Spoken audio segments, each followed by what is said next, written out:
Welcome, everybody. Appreciate you taking the time to meet with us today. But today, before I introduce my speakers, the title is going to be Post-COVID Identity, Credential, and Authentication, or ICAM strategies. Specifically, what maybe we've learned at the VA and DHS. So joining me today are our guest speakers. And gentlemen, thank you so much for taking the time to join us. But we have Ross Foard, our senior engineer at the CDM program within DISA, within CISA. Acronyms, which is part of DHS. So welcome, Ross. Really appreciate making the time to speak with us today. Thank you. Nice to be here. And then also we have joining Mr. Paul Cunningham, the Deputy Assistant Secretary and CISO at Veterans Affairs. Paul, again, thank you for taking the time to speak with me today. I greatly appreciate it. Oh, thanks for having me. And as I was talking and thinking about the title when I was getting ready to speak with you gentlemen today, what we really want to hear are the lessons learned. It isn't, we're not post-COVID. And when I thought about that, I was like, wait a minute, we are still in COVID and it's a moving target and we are learning a lot of things on the fly. And I give all the kudos to you gentlemen who serve this great nation for the flexibility that I believe the federal government has unbelievably done during this pandemic. So with that being said, Paul, I wanted to fire out a quick question to you. And you know, COVID's changed how we're all working. There's no doubt about that. We all know that. And how has the VA been coping with this? I mean, you have such a vast user base, whether it be the hospitals or whether it be the administration office. You know, could you comment a little bit on the effects it's had at the various different levels within VA? Yeah, sure.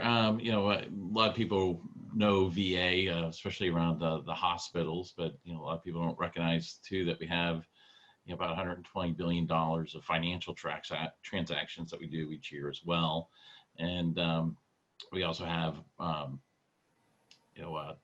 hundreds of thousands of acres of memorial services across the country, over 130 different memorial sites that all have to be maintained, and even a digital image and memorials are being set up so everybody can look up their grandparents or their fathers or sisters and brothers to see their memorials. So it's a great opportunity.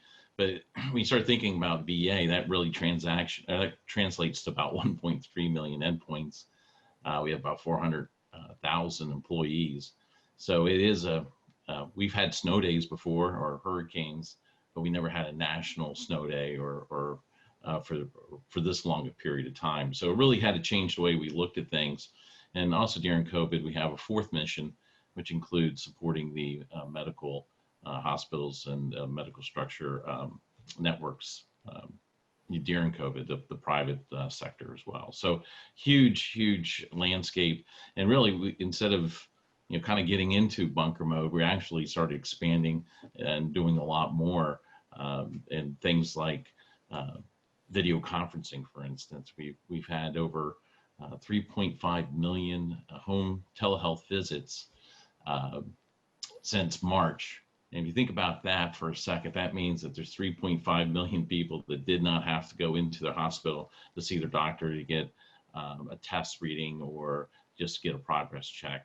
And for some of our veterans, they live very far away. It might take them 2 or 3 hours to make that commute. So while we've always been trying to do this has been an excellent opportunity to show just the capability that we have, the technology and innovation that we have that's going to be able to support that. Yeah, it's amazing. It brought remote telework, telemedicine, everything, at least right to the forefront, to be able to address those right away. And that leads to my next question, basically for you, actually, Ross, is you're looking at a macro level at CISA. CISA oversees all of the cybersecurity for, and you correct me if I'm wrong, but basically .gov. And you collaborate with .mil, obviously, and you're part of that national protection of the United States.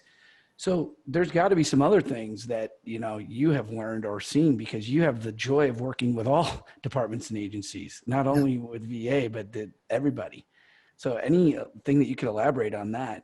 Yeah, well, so CISA does have broad responsibility, and the .gov space is our responsibility, as well as, critical infrastructures across the United States. We work with all kinds of different organizations in state and local governments to help protect those, and election security. There's a lot goes on with CISA right now.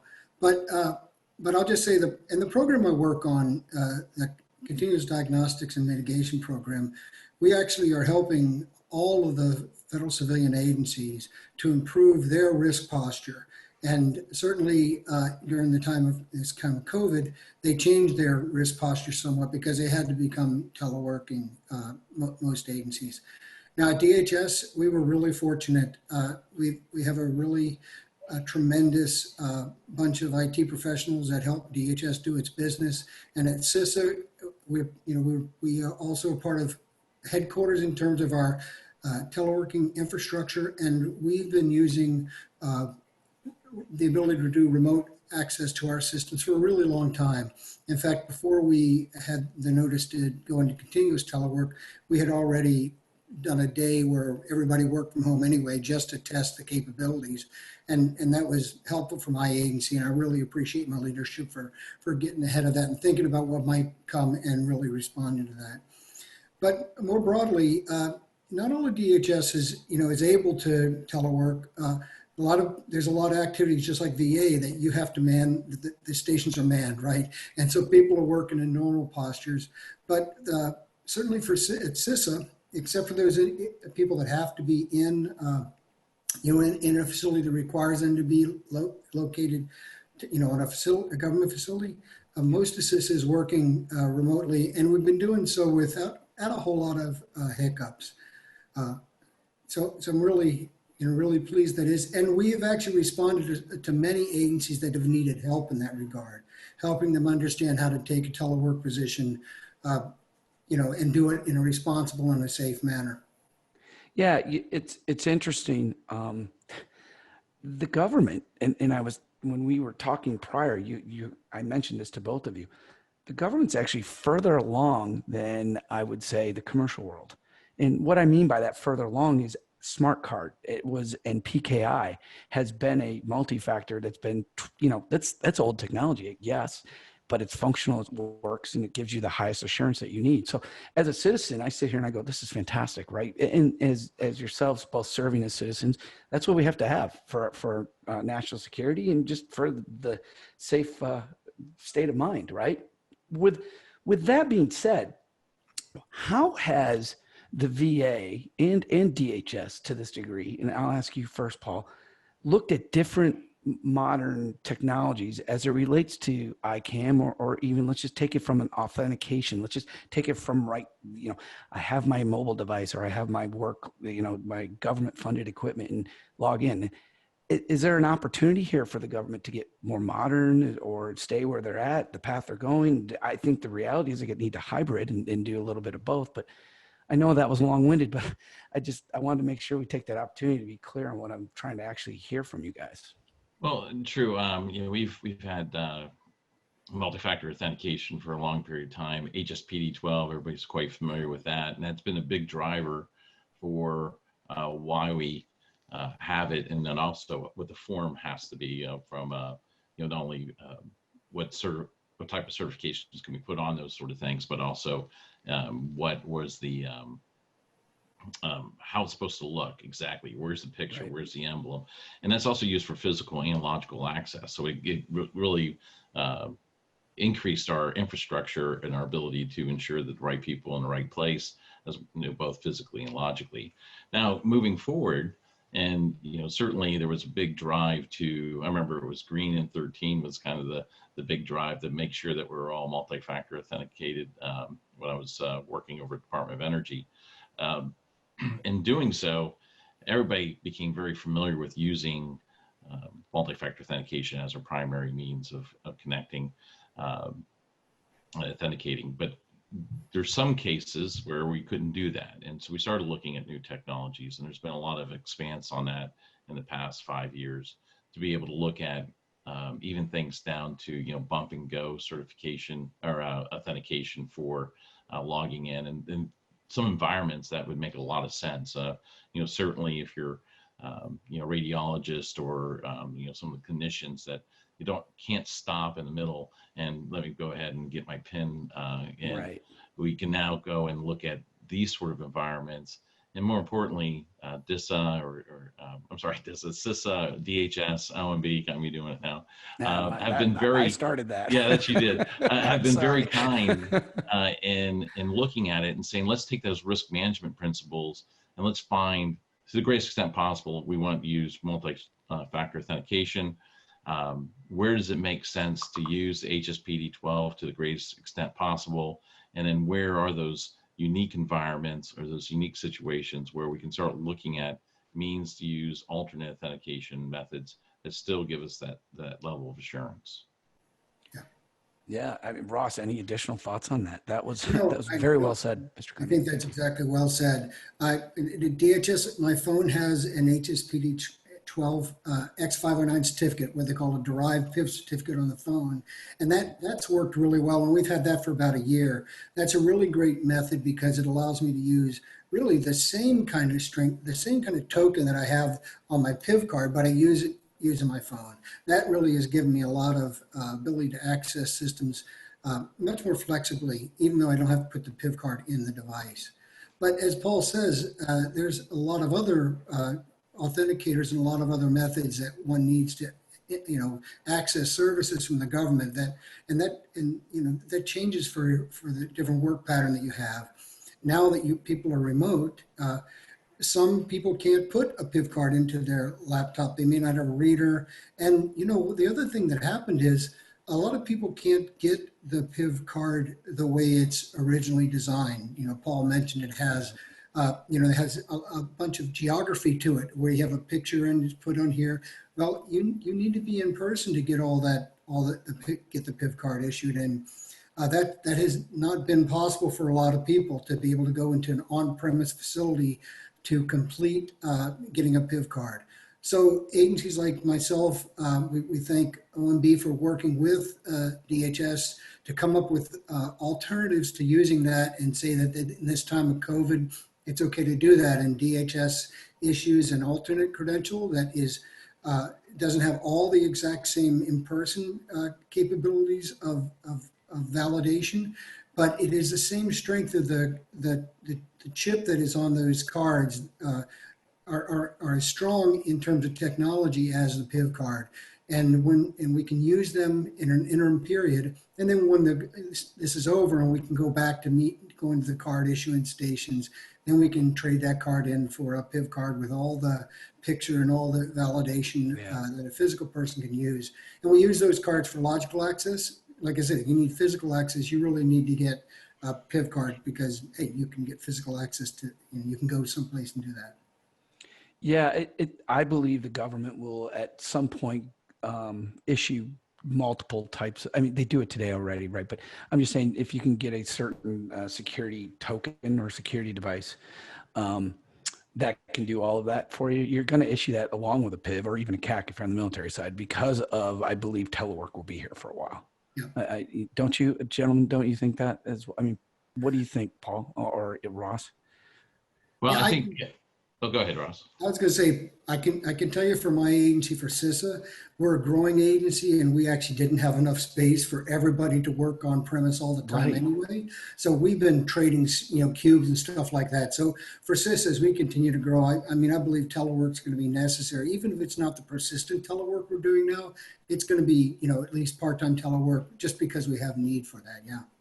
Yeah. Paul, you're going to say something as well? I was going to say that I think that, we've always wondered if we could on such a large scale for such a long time do remote, and now we can see we can. And we also see that there's things that we may have thought of saying why we couldn't wasn't true, but also we now have discovered some things ourselves that who likes that and who doesn't. Some people thought I would love doing it, and then getting people calling back going like, hey, I'm ready to come back to the office just because they want some sort of routine that they had before.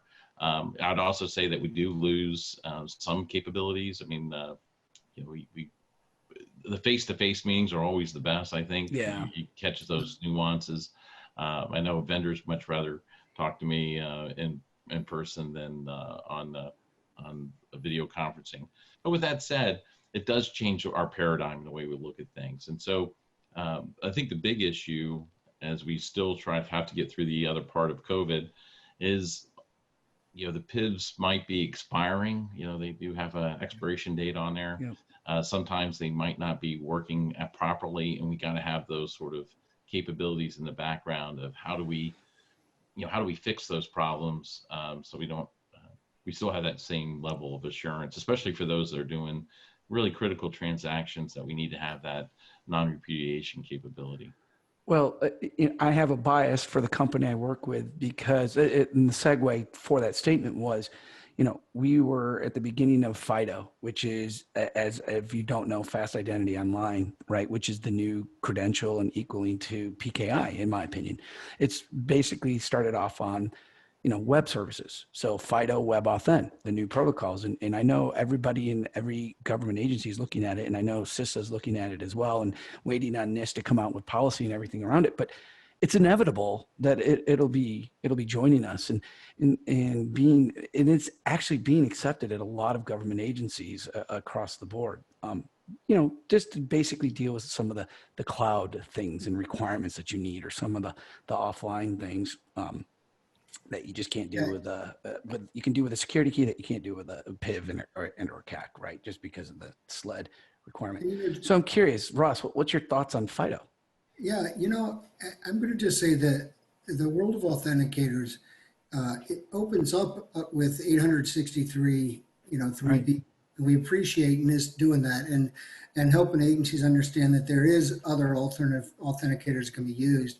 One of the things that I'm really happy to be participating in, the federal government has a federal mobility group, and they have a derived PIV working group under that federal mobility group. And I'm the technical co-lead on that working group. And I'm really happy to say that the last year we looked at using the derived PIV that I just mentioned, the X509 type certificate on the devices, and it looked at how agencies are doing that to make sure that there's some commonality. And then we can share that with other agencies who haven't done that. This year we'll be taking a look at other authenticators for that same purpose. The real thing that is the anchor of that is the fact that for the employees and contractors, and that really is still the target of, you know, what we're looking at in these use cases, having that PIV card as an anchor of identity is a really important mechanism, because it then gives you the ability to bind that identity to other authenticators. And as long as you do that in a rational manner and you use an authenticator that has, you know, the right type of cryptographic strength, probably what we call an authentication assurance level 2, which is, you know, pretty significant, then you can use that authenticator, you know, as an easier authenticator to use. In some cases, they're going to be less expensive, and in some cases, they're going to be more flexible into where they can be utilized. And we're looking forward to really having, you know, a set of tools that agencies can use to really come and meet their needs based upon those specific needs, you know, what that circumstance requires. Sure. And then, hey, Paul, it was interesting. You and I know, and speaking with you, you served at Department of Energy as well, which is, you know, very high assurance, and they're also cutting edge on a lot of things when it comes to this whole new world of, you know, what can I use to authenticate, and what's the best level I can get. Do you see bringing some of the lessons learned from DOE over into the VA side of the house as well? I would assume so. I just didn't want to make that analogy. Well, I think it goes back to what are we trying to do around multi-factor authentication is, again, have that level of assurance, and what level do we absolutely need to have? You know, certainly we'll look for ways to want to make sure that we're authenticating with veterans when they're logging into the websites and get, you know, get information. Obviously, during the transaction parts, we have to have that higher level. And if we look at things like, you know, pharmaceuticals, we want to make sure that those things are being done with an audible trail. So those sort of levels all change. I don't think that HSPD 12 was meant to slow down the mission. It's just to add more fidelity into the mission. And so when we can find new technologies and we can show that they can actually bring a greater value to that mission and to those that have to perform it, and those that use those services. Again, OMB and DHS are willing to hear our justifications and walk with us as a Right. partner, instead of just saying, hey, compliance says it has to be HSPD 12. Well, With that said, though, we still got to make sure that we're complying with federal regulations where we can, and should. Well, I look at it as, again, my personal opinion. We have always had desktops for a long time in the government, and using desktops and desktop computing and processing power from desktops and servers and mainframes. So HSPD 12 had to come, right? It was inevitable. Now we have this proliferation of mobile devices. I don't know about you, but I personally have a cell phone, I have an iPad, and I have a laptop, and I have a workstation. And I know I'm not unique. So I just see that the government, not everybody has the same thing, but the same thing's happening there. And that's why I see things are changing, and why the derived PIV is so important, Ross, as you were talking about earlier, for the government to be able to adapt.